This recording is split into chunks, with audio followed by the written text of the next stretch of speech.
chers collègues, nous allons reprendre nos travaux aujourd'hui en recevant Monsieur Tanguy Larzul.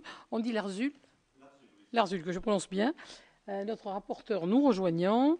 Alors, Monsieur Larzul est président de la commission centrale permanente compétente en matière de bénéfices agricoles. La commission ayant souhaité procéder, je le rappelle, à une revue exhaustive de toutes les autorités administratives indépendantes et des autorités publiques indépendantes. C'est dans ces conditions que nous allons vous auditionner. Un questionnaire détaillé vous a été adressé par notre rapporteur, Jacques Mézard, et vous y avez répondu. La commission centrale permanente compétente en matière de bénéfices agricoles, je rappelle, a été créée par la loi du 13 janvier 1941 portant simplification, coordination, renforcement des dispositions du Code des impôts directs. C'est l'étude du Conseil d'État de 2001, en fait, qui vous a considéré comme étant une autorité administrative indépendante. Voilà. L'article 1652 du Code général des impôts fixe les compétences de la commission que vous présidez et vous nous les présenterez, j'imagine, dans votre propos liminaire. Vous nous présenterez également, nous le souhaitons, le mode de fonctionnement du collège de la commission, qui est composé de 3 magistrats d'activité ou honoraires, un conseiller d'État président, un magistrat de l'ordre judiciaire et un conseiller maître à la Cour des comptes. Comme la loi le permet, votre audition fera l'objet d'un compte-rendu publié dans le compte-rendu détaillé des réunions des commissions, qui est diffusé à la fois en version papier et sur le site Internet du Sénat. Par ailleurs, je vous rappelle que votre audition est ouverte au public et à la presse et fait l'objet d'une captation vidéo. Avant de vous passer la parole, il y a un formalisme des commissions d'enquête qui me conduit à vous demander de prêter serment. Je suis également tenu de vous indiquer que tout faux témoignage devant notre commission serait passible des peines prévues aux articles 434-13 à 434-15 du Code pénal. En conséquence, je vous invite à prêter serment, de dire toute la vérité, rien que la vérité. Levez la main droite et dites « Je le jure ». Je le jure. Je vous remercie.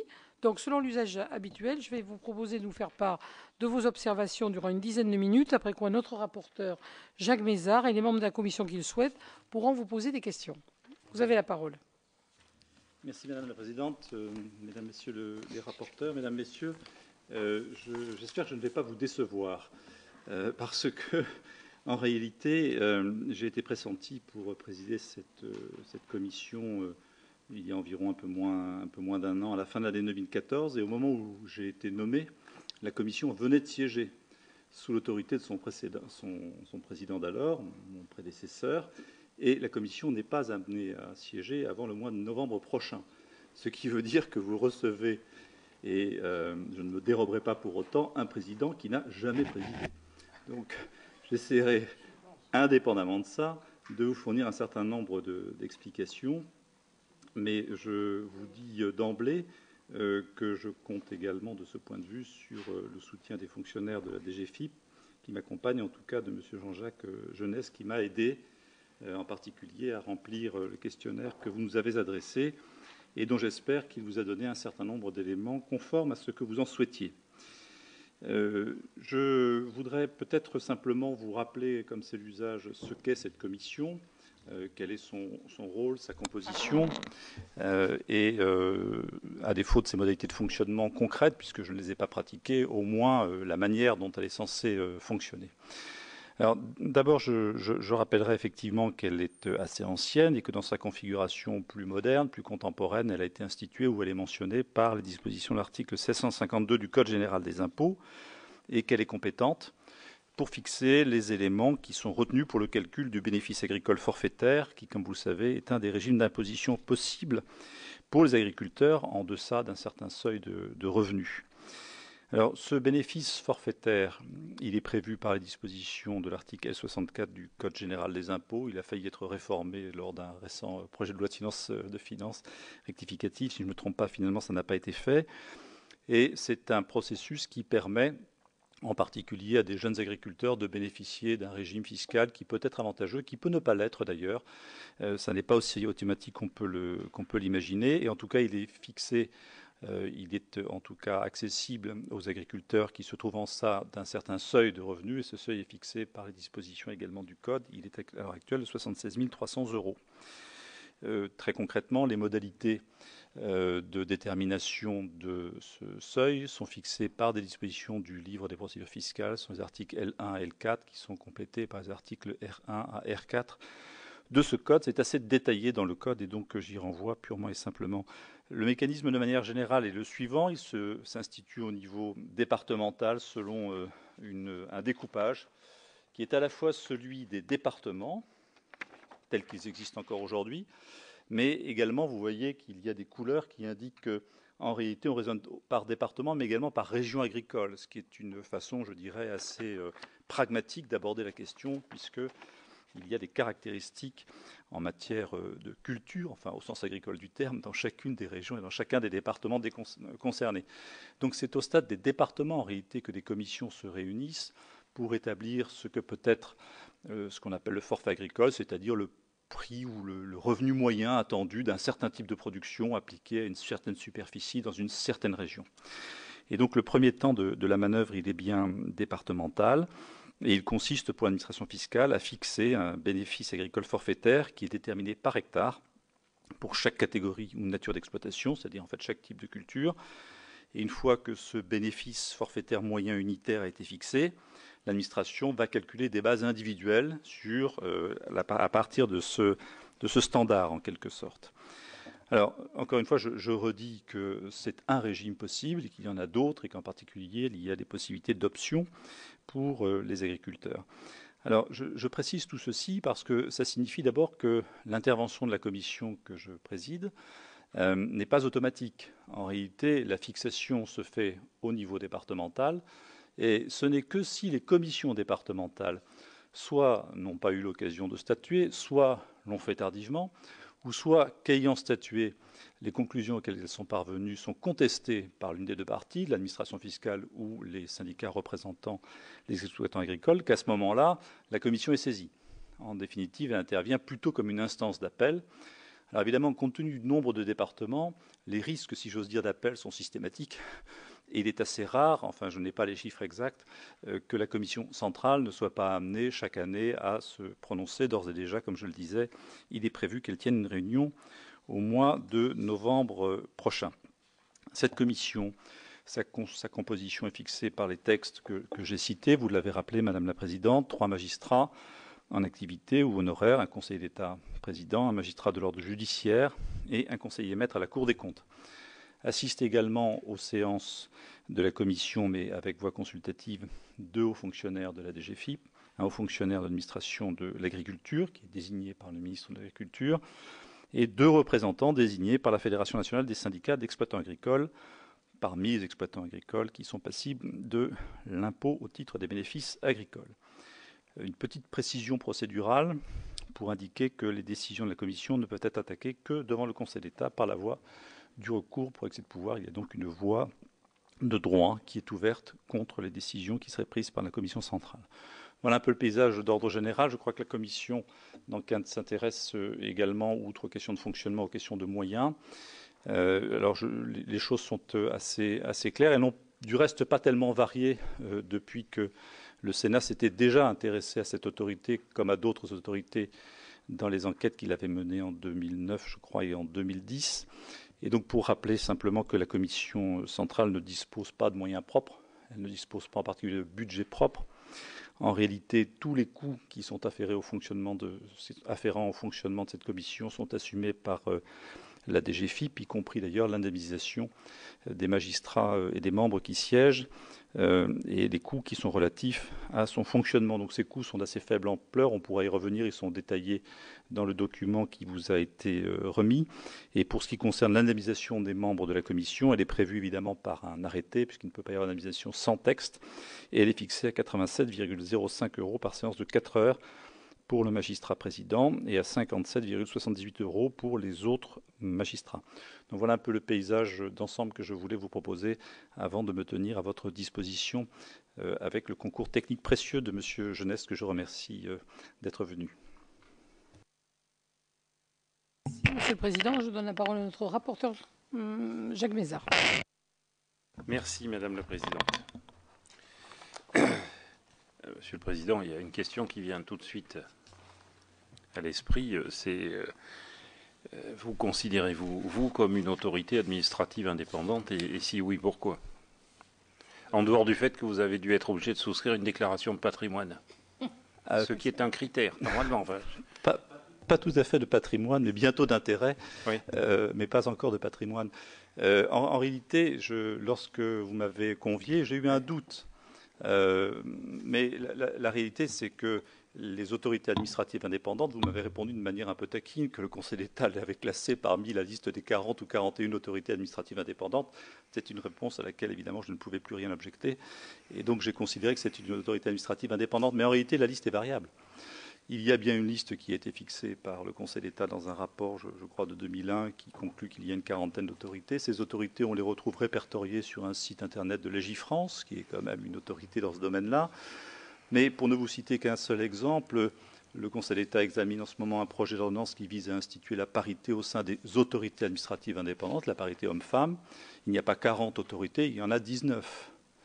Donc, dans un cas, vous avez un calcul qui aboutit ou une grille d'analyse qui aboutit à la qualification de 41 autorités administratives indépendantes. Et puis, dans l'autre cas, on dit non, il y en a 19. Alors, pourquoi il y en a 19 ? Parce qu'au moment où la loi sur l'égalité réelle a été soumise au Conseil constitutionnel, le Conseil constitutionnel dit « Donnez-moi la liste des autorités administratives indépendantes ». Et le gouvernement a fourni la liste des autorités administratives indépendantes qui sont qualifiées d'autorités administratives indépendantes par le législateur lui-même. Et donc, c'est ce critère-là qui a prévalu. Donc, ce critère aboutit à une focale qui est un peu plus resserrée. La jurisprudence du Conseil d'État résonne d'une manière un peu plus ouverte, un peu plus large. Elle regarde le fonctionnement concret de ces institutions. Alors, il est vrai que lorsque l'institution est amenée à prendre des décisions administratives, ce qui est le cas, c'est que c'est une autorité. Ces décisions sont susceptibles de recours pour excès de pouvoir devant le Conseil d'État. Ce sont donc des décisions administratives. L'autorité est administrative et sa composition organique en témoigne. Et par ailleurs, il ne fait pas de doute qu'elle est indépendante dans son fonctionnement. En réalité, le Conseil d'État a tendance à considérer que dès lors que le ministre est présent, ce n'est plus une autorité indépendante. Mais les autorités indépendantes qui sont peuplées de fonctionnaires ou de magistrats, c'est assez courant. Donc je n'ai pas trop de difficultés à abonder dans le sens de la Commission pour considérer qu'il s'agit bien d'une autorité, qu'elle est administrative et qu'elle est indépendante. En tout cas, pour ce qui me concerne, je m'efforcerai de faire en sorte qu'elle le soit.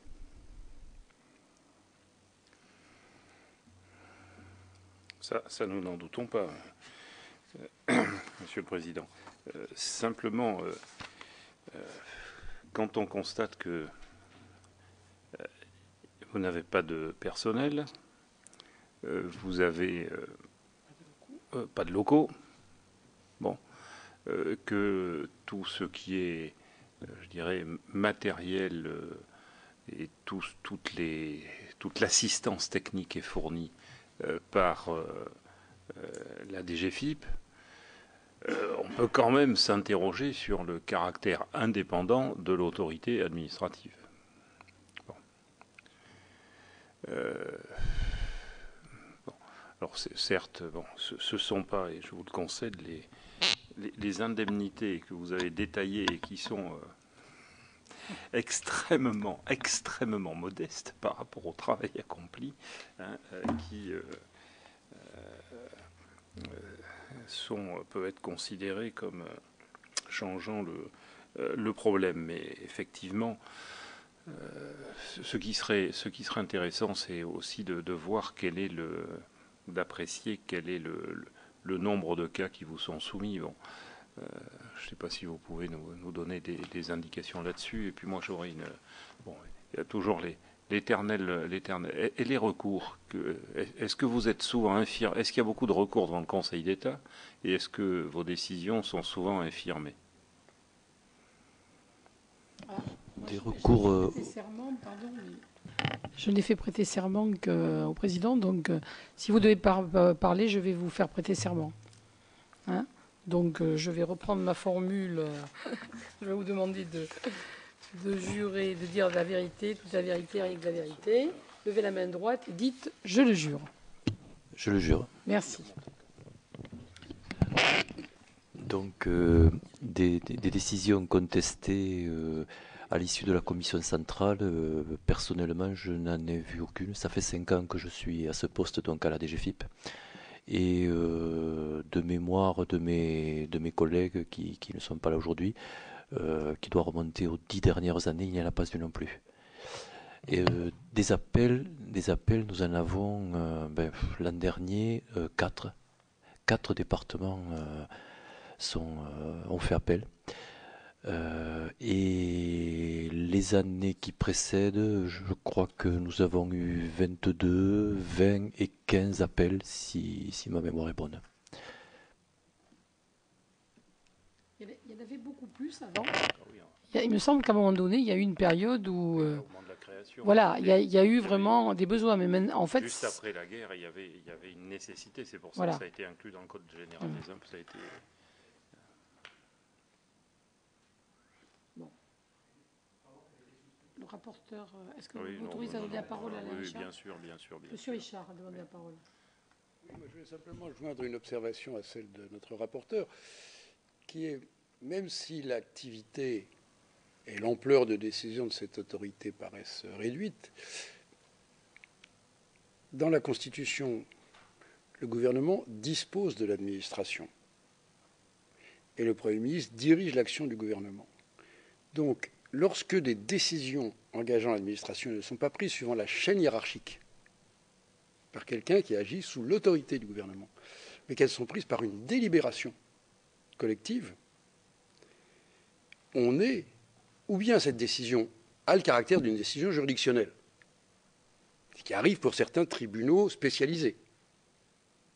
Mais là, il ne s'agit pas d'une décision à caractère juridictionnel. Je ne sais pas d'ailleurs, si jamais il y avait un jour un litige là-dessus, comment la CEDH qualifierait l'activité de cette commission. Enfin, pour l'instant, son rôle est de fixer des normes financières de référence au nom de l'administration. Et s'il ne s'agit ni d'une décision à caractère juridictionnel, ni d'un simple avis consultatif, eh bien, par différence, on est bien devant une autorité administrative indépendante, aussi circonscrite soit-elle.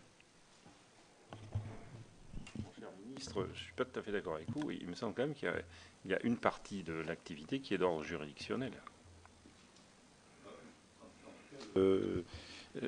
La commission n'est pas qualifiée de juridiction et je crois que si elle l'était, elle constituerait un ordre de juridiction à elle toute seule parce qu'elle est vraiment très singulière, elle est unique en son genre dans un ordre juridictionnel. Non, je crois que c'est effectivement une commission administrative, ne serait-ce que par les processus de désignation de ses membres, par la manière dont son budget lui est alloué, ses moyens de fonctionnement, le fait qu'elle se repose sur une administration de référence qui est la DGFiP. Je crois qu'il n'y a pas trop de doute à ce sujet-là. Quand on dit que c'est une instance d'appel, c'est un peu trivial. Ce n'est pas au sens juridictionnel du terme. Ce n'est pas c'est une instance devant laquelle on vient présenter une contestation. C'est plutôt une demande d'arbitrage, de conciliation, qu'à proprement parler une voie juridictionnelle. Et d'ailleurs, la manière dont fonctionne la commission est très étrangère aux procédures juridictionnelles. Et donc, de ce point de vue-là, je crois qu'on est quand même dans un processus qui reste un processus administratif, qui est celui de l'État. Mais pour des raisons que l'on comprend bien, l'État peut choisir la voie très hiérarchique, très unilatérale pour procéder, ou alors il peut procéder par une modalité qui est davantage celle de l'administration concertée, en réalité. Et je crois que c'est plutôt à ce type de processus que nous avons affaire. Je ne connais pas bien l'historique, en réalité, des appels, des contestations. Je constate qu'il n'y en a pas au contentieux, il y en avait à une certaine époque, il n'y en a pas en ce qui concerne la possibilité de porter devant la commission centrale des décisions qui auraient été prises par des commissions locales dont on considérait qu'elles ne sont pas tout à fait correctes, et qu'il y a une attrition de ce processus. Ça veut dire quoi ? Probablement qu'au moment, comme vous l'avez rappelé, où cette commission a été créée, elle l'a été parce qu'il y avait un besoin qui s'exprimait au moment où se mettait en place un régime forfaitaire et qu'il fallait en déterminer les règles du jeu. Il semble maintenant que les règles du jeu soient correctement acceptées, ce qui expliquerait en réalité qu'il y ait une baisse des procédures d'appel de la commission centrale. Mais j'ai tendance quand même à considérer que le simple fait que cette voie existe est de nature à apaiser et plutôt à rassurer ceux qui, le cas échéant, diraient, en tout état de cause, si nous ne sommes pas satisfaits du résultat local, si nous considérons qu'il y a une erreur d'appréciation qui est suffisamment grave, nous ne serons pas démunis, une commission centrale siégera. Donc je crois que c'est un peu ça l'utilité et l'indépendance, au fond, de cette commission.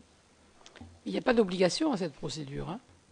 Non, il n'y en a pas. Hein, on n'a pas d'obligation. Un contribuable peut switcher, je vais dire, la procédure devant la commission locale, départementale, la commission centrale, et peut être rentré dans un format de contestation de contentieux fiscal.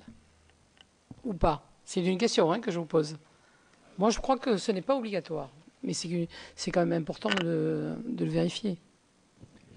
Un contribuable garde toujours la possibilité de faire un contentieux à titre individuel, oui. Voilà. Là, nous sommes dans une procédure collective, comme l'a montré M. Larzul. Qui n'est pas obligatoire. Voilà, c'est le tarif départemental pour les Côtes d'Armor. Voilà. Donc là, l'appel va être fait par les organisations syndicales des Côtes d'Armor ou par l'administration des Côtes d'Armor qui estime que la commission départementale n'a pas statué au bon niveau, quoi. Ok. Et dans ce cas-là, vous arbitrez. Vous D'accord. arbitrez et s'ils ne sont pas... Si il y a une possibilité de recours devant le Conseil d'État par rapport à l'arbitrage ou à la décision que vous rendez. Moi, j'aurais, si vous permettez, une autre question avant de passer la parole à notre collègue Yves Colomba. J'ai vu qu'il y avait un président suppléant qui ne souhaitait pas siéger, et l'État paraît tellement inquiet du fonctionnement de votre commission qu'il n'a toujours pas remplacé votre président suppléant. Oui, j'en fais le constat avec vous, monsieur le rapporteur. Il restera à l'État à désigner un suppléant pour la séance du mois de novembre. Enfin, je pense qu'il n'y aura pas de difficulté puisque je siégerai. Mais je constate avec vous effectivement qu'il n'y a pas de suppléant sans que ce soit imputable aux nouvelles règles que vous avez rappelées sur les déclarations d'intérêt, de patrimoine, qui parfois peuvent dissuader un certain nombre de candidats. Ça ne m'était pas venu à l'esprit, Monsieur le Président. Je pense plutôt que l'âge de votre président suppléant l'avait amené à considérer qu'il avait peut-être des occupations plus intéressantes. Bon. Monsieur Colomba ? Deux questions en rapport avec notre discussion. La première, on a évoqué les appels de vos décisions. Qu'est-ce que ça a donné? Est-ce que vous avez eu raison en général ou pas devant le Conseil d'État?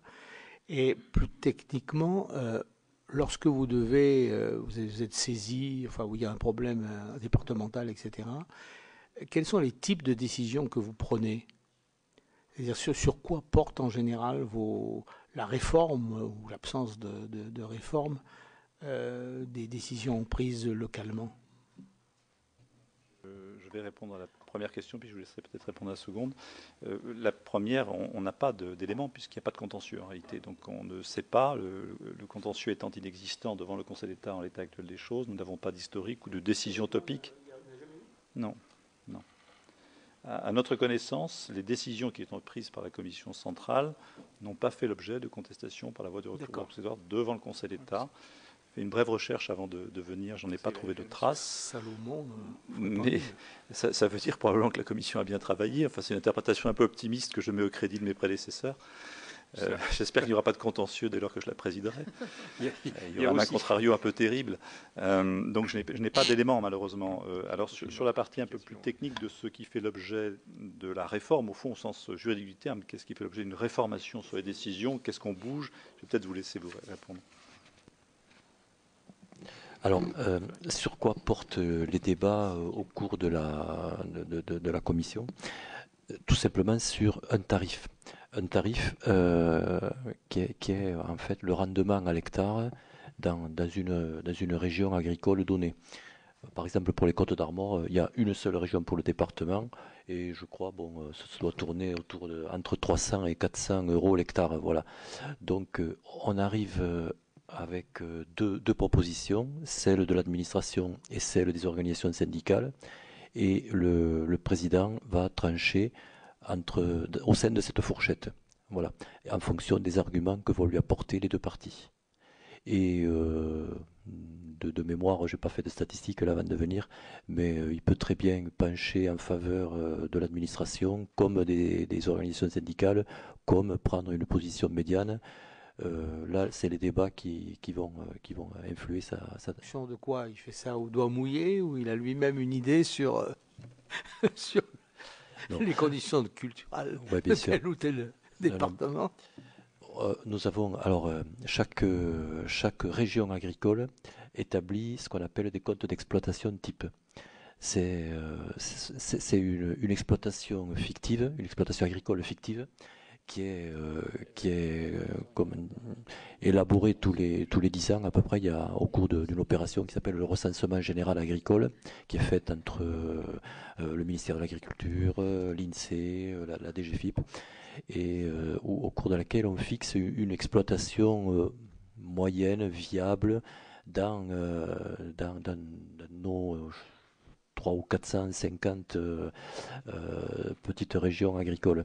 Et l'administration établit pour toutes ces petites régions un code d'exploitation type, c'est-à-dire des rentrées, des charges et un bénéfice. Voilà. Donc, tous ces chiffres-là, tous les ans, sont remis à jour en fonction des variations des coûts des matières premières, en fonction des variations des coûts de tous les entrants, c'est-à-dire les fuels, les engrais, tout ça. Donc, on a vraiment un calcul arithmétique qui nous permet de discuter d'égal à égal avec les organisations syndicales. Donc, on apporte nos totaux au président et on lui dit, voilà, nous on trouve 350 et eux ils trouvent 375. Donc voilà, on va se disputer en disant non, vous avez mis trop de fuel et vous pas assez d'engrais. Voilà. Donc, mais la norme, c'est quand même l'administration qui la donne. Non, ce que c'est que disons l'exploitation type, le type d'exploitation. C'est quand même c'est un artefact. Tout à fait, c'est fictif, mais ce recensement général agricole est fait aussi en collaboration avec les organisations syndicales. On établit une exploitation type viable, c'est-à-dire avec un chiffre d'affaires, du matériel, des investissements. En fait, tout ça est. Lorsqu'on l'établit, on la remet à jour parce que forcément les régions évoluent. Les conditions de travail aussi, c'est fait avec des spécialistes. C'est pas l'administration qui en est incapable qui va décider combien il faut de quintaux d'engrais pour le maïs, par exemple. Voilà. Merci. Oui, si j'ai bien compris, ce ne sont pas les organisations syndicales agricoles. C'est une organisation syndicale agricole. Alors, effectivement, au niveau parisien, nous n'en voyons qu'une, mais au niveau départemental, elles peuvent toutes se déplacer et il leur arrive de se déplacer, mais c'est essentiellement la FNSEA, oui, pour ne pas la nommer. Au niveau de la commission centrale, c'est la FNSEA. Au niveau de la commission centrale, il n'y a que des représentants de la FNSEA. Donc en fait, c'est une élaboration consensuelle entre un syndicat et l'administration, sous la bienveillante protection du président de la commission, si je puis résumer. Alors, j'en ai pas d'expérience concrète, encore une fois, mais c'est la lecture que j'en fais. C'est la lecture que j'en fais, oui. Très bien, monsieur le rapporteur. D'autres questions, Michel ? Oui, Charles Touraine. Oui, moi j'ai cru comprendre que c'était 76 000 euros le bénéfice agricole ou le chiffre d'affaires chiffre d'affaires. Parce qu'il doit plus, enfin, j'espère qu'il n'y a pas trop d'exploitations qui font que 76 000 euros de chiffre d'affaires, parce qu'elles vont passer à... on a une idée à peu près de ce qui reste à peu près comme exploitation au bénéfice agricole ou... Alors, il y a à peu près un peu plus de 200 000 exploitations au forfait. Et il y en a un peu plus de 300 000 au réel. Mais il faut bien voir... Oui, très bien. C'est encore un intérêt, le forfait. C'est pas une question. Alors les jeunes, les doubles actifs, les retraités qui conservent quelque terre, oui, on a. Bon. En complément, pardon pour cet aparté, mais c'est ciblé sur des populations qui sont essentiellement un certain nombre de jeunes agriculteurs, des agriculteurs retraités qui conservent un bout d'exploitation. Donc ce sont des micro-populations, mais compte tenu de ce qu'est le morcellement, ça fait quand même des grands nombres en réalité. On a tendance à croire que le forfait est un régime très avantageux. En réalité, il ne l'est pas nécessairement, puisque dans le cadre du forfait, on ne peut pas déduire les charges. Et donc, il faut être très attentif à la manière dont on choisit son régime, puisque le Code général des impôts permet de faire un choix, et ça n'est pas pour rien. C'est-à-dire que Instinctivement, on se dira le régime du forfait est un régime fiscalement intéressant. Ce n'est pas toujours vrai, et c'est la raison pour laquelle il y a un droit d'option pour le réel. Je pense qu'un jeune agriculteur qui s'installe et qui en particulier a des charges d'exploitation extrêmement lourdes qu'il peut déduire, il a beaucoup plus intérêt à aller s'aligner sur le réel plutôt qu'à choisir le forfait. Pas d'autres questions, mes chers collègues? Oui, Monsieur Dupont. Oui, Monsieur le Président, peut-être une question un tout petit peu provocante. Est-ce que vous pensez qu'il est utile de continuer sous cette forme? C'est-à-dire, est-ce que vous pensez que votre autorité administrative indépendante est la seule façon de résoudre la problématique que vous avez à traiter, ou est-ce qu'il y aurait lieu éventuellement d'envisager autre chose? Quelle est la valeur ajoutée d'être autorité administrative indépendante? Alors, je crois qu'il y a un peu de questions. Est-ce qu'il y a une valeur ajoutée d'être une autorité indépendante, c'est-à-dire au fond d'être un peu en marge des circuits de décision purement unilatéraux qui sont le propre de l'administration? Moi, je pense que oui, pour la raison suivante, c'est que c'est une manière assez concertée en réalité d'entendre toutes les parties, de procéder de manière contradictoire, chez une profession où parfois les réactions peuvent être un peu épidermiques. Or, je constate que sur ces questions-là, il y a de moins en moins d'appels, il n'y a pas de contentieux, et donc on arrive au fond à une décision un peu par le consensus. Moi, j'y vois plutôt le gage de quelque chose qui réussit. En réalité, le fait que ça ne provoque pas de friction, c'est plutôt, me semble-t-il, le signe d'un succès, d'une certaine manière. Donc voilà, pour cette raison-là, je trouve que ça fonctionne bien. Est-ce que ça fonctionnerait mieux si on supprimait cette commission? J'en suis pas tout à fait convaincu, parce que je ne sais pas comment s'exprimeraient les mécontentements. Ils s'exprimeraient probablement d'une autre manière. Je ne dis pas qu'ils s'exprimeraient d'une manière rugueuse, je dis qu'ils s'exprimeraient par le contentieux. Or ici, on a un processus qui manifestement permet d'échapper au contentieux, ce qui est plutôt une bonne solution. Le coût, je crois, est vraiment très très modeste. Et donc, quand on fait le bilan des avantages et des coûts, pour l'expérience qui est la mienne et qui est encore une fois un peu théorique et livresque, je trouve que ça fonctionne pas trop mal. D'autres questions, mes chers collègues? Monsieur le rapporteur? Pas d'autres questions a priori? Non, éventuellement, si vous me permettez, quelle est l'articulation? Y a-t-il une articulation avec la Commission centrale des impôts directs dont vous êtes le président? Je crois que j'ai gagné une présidence, mais je ne savais pas que j'étais... Non, je crois que c'est la commission départementale qui est la commission des impôts directs. Je n'ai pas bien entendu votre question, si vous pouvez. Je demande s'il y a un lien entre donc la commission dont nous parlons ce soir et la commission centrale des impôts directs, à moins que ce soit celle-là. Les deux sont visés par deux dispositions différentes, c'est ce que j'expliquais un peu au début, mais c'est vrai que l'imbrication n'est pas très intuitive. En réalité, la décision est prise localement par la commission départementale des impôts directs, au sens de l'article 1651 du Code. Alors elle est présidée par un magistrat tribunal administratif, ce qui peut donner le sentiment qu'il y a une petite confusion. Et la commission centrale, elle n'intervient que pour autant que la décision locale ne soit pas parvenue à l'accord que l'on souhaitait, et elle est présidée par un conseiller d'État. Mais ce sont bien deux étages d'une même fusée, mais elles sont très différentes l'une de l'autre. En tout cas, je ne préside pas de commission départementale des impôts directs et des taxes sur le chiffre d'affaires. Ce sont des collègues des tribunaux administratifs qui les président localement fort bien, je crois. À la faveur de ces remarques, nous pouvons, s'il n'y a pas d'autres remarques, vous remercier de vos réponses et de votre exposé. Merci beaucoup.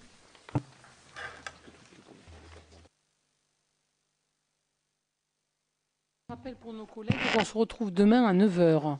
Voilà. Comme il y a eu quelques petits, il y a 3 auditions. La dernière étant celle de l'AMF.